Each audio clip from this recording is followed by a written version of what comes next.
You know what? Men don't fear losing. They're afraid of being exposed. They're afraid of what failure means about them. See, most boys grow up learning that their value is tied to their performance. Be strong, win, produce, do not cry, and push through at all costs. This is why failure doesn't feel like an event. It feels like exposure.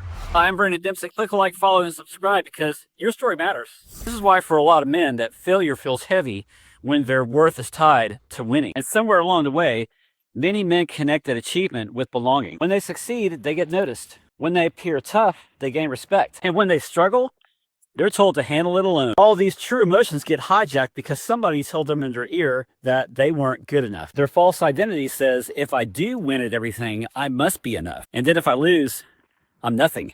See, that wiring of the brain doesn't appear in adulthood. It comes from your childhood, something that scarred you. The parent or authority figure said that you'll never amount to anything. Then, many years later, as we carry that into adulthood, it affects our jobs, careers, marriages, relationships, and who knows what else. Then this is where men feel the weight of their failure because it threatens their identity. It takes away their respect, their image to be strong, their confidence in not appearing weak. It threatens the very image that they worked so hard to build. The sad truth about it is that underneath it all, it comes down to shame.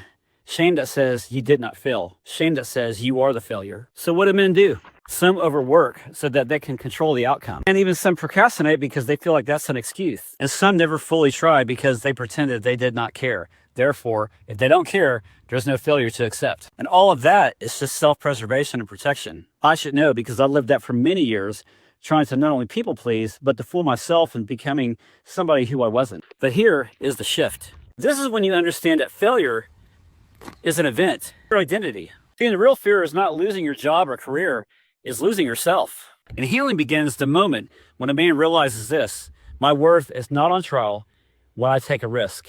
Because you're allowed to try, you're allowed to fail, you're allowed to grow. Because failure doesn't disqualify you.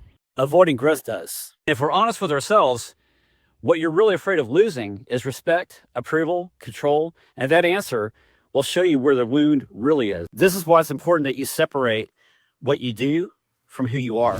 Remember, your story matters.